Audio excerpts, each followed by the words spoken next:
Hey there! In this series of tutorials, I'm going to talk to you about Python. When I say Python, I'm not talking about the snake. I'm talking about a computer programming language. Now you might be asking yourself, what is a computer programming language? Well, a program is a series of instructions that a computer follows in order to accomplish a task. A programming language is a language that the instructions are written in. You can use programming for all kinds of things, from talking to robots to creating video games and everything in between. Here's an example of a game called Pylaga that was written in Python.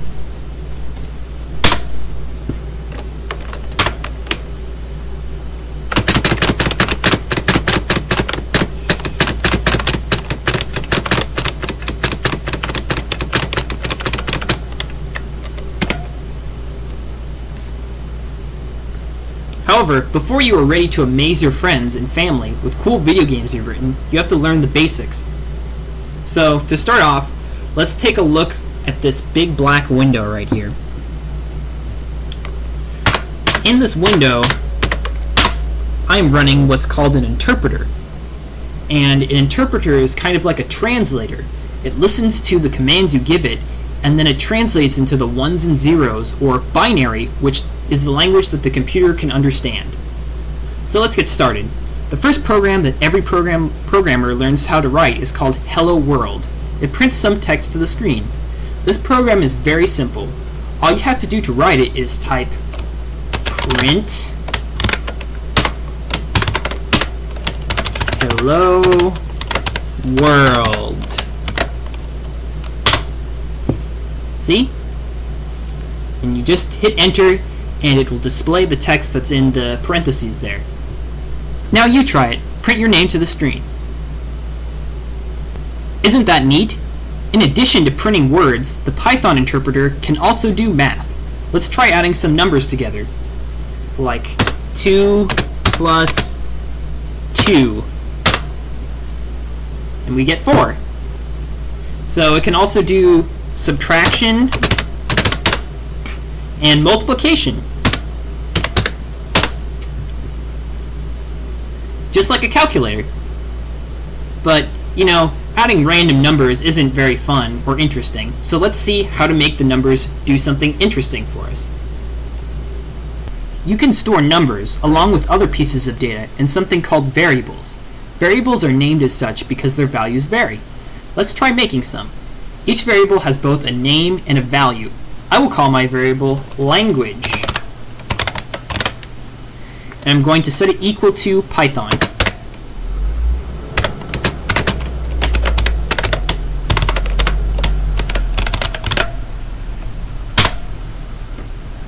The variable language contains what's called a string, and that string has a value of Python.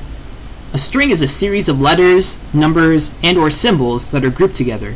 For now, you can think of strings as being kind of like words. Now you try. Make your own variable and set it equal to a string of some kind. Cool!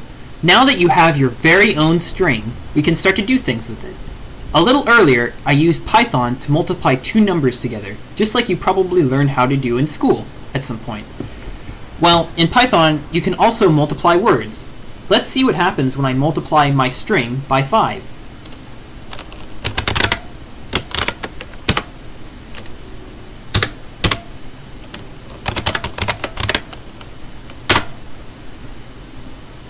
Isn't that neat? Python printed my string to the console 5 times. Now, I'll let you try it. Take your string and print it some number of times to the console. In addition to being able to multiply strings, you can also add them. Let's pretend that you are getting hungry for dinner and you decide you want to eat some peas. So you create a variable called dinner and set it equal to the string peas.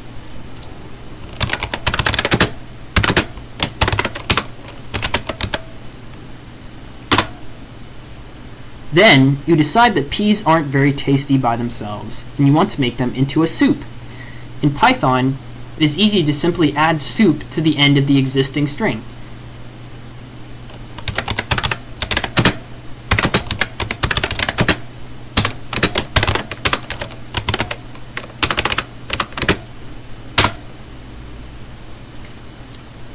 Now, when we print dinner, we will get pea soup. Now you try it. Make a variable called first name and set it equal to your first name. Then make a variable called last name and set it to your last name. Finally, make a variable called name and have it equal to be first name plus last name and print the result. Another useful feature of Python is lists. A list is exactly what it sounds like. It's a series of items grouped together in some meaningful way. You can make a list from any type of variable. Let's use strings as an example of one. So I'm going to make my list called shopping list. Set it equal to some items that might be on a shopping list.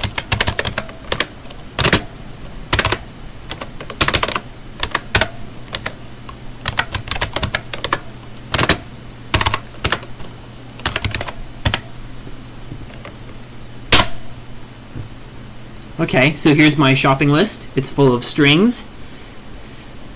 Items in lists in Python are always separated by commas, and the entire list is squished in between two square brackets. Notice that I put an underscore in between the words shopping and list because variable names can only be one word that contains no spaces in it.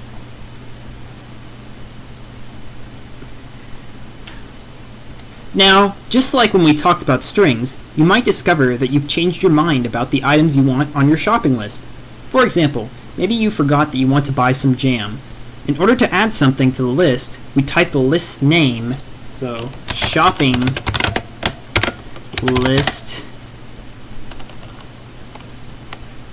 and we ask that list to append something to itself. In order to do this, we type dot append, and then we type the thing that we want to add.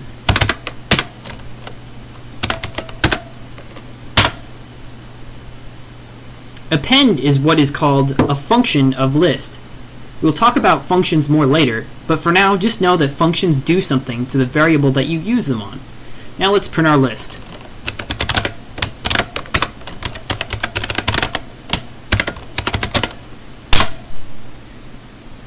You'll see that the jam has been added. You can remove things from lists just as easily as you can add them. To remove something from the list, we call remove on it, like this.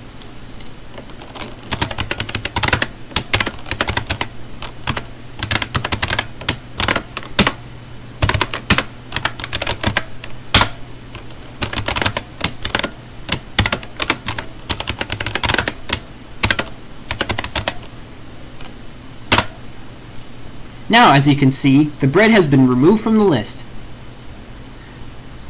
Now, try making your own list. It could be a list of things that you want for Christmas, your favorite foods, toys, whatever you want. Just try making a list of things, maybe add some things to it, remove some things from it, and then print it. It is also possible to get individual items from your list by number. For example, I could examine item number 1 in my list by doing print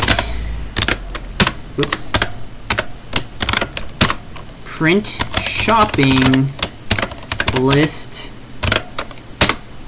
1.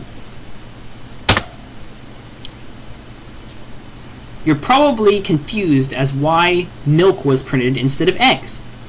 You see, computers count from 0 upward. That means that eggs are actually item number 0 in our list. This fact will become very important in future lessons. I hope you enjoyed this introduction to Python. There are many more interesting lessons to come. See you next time!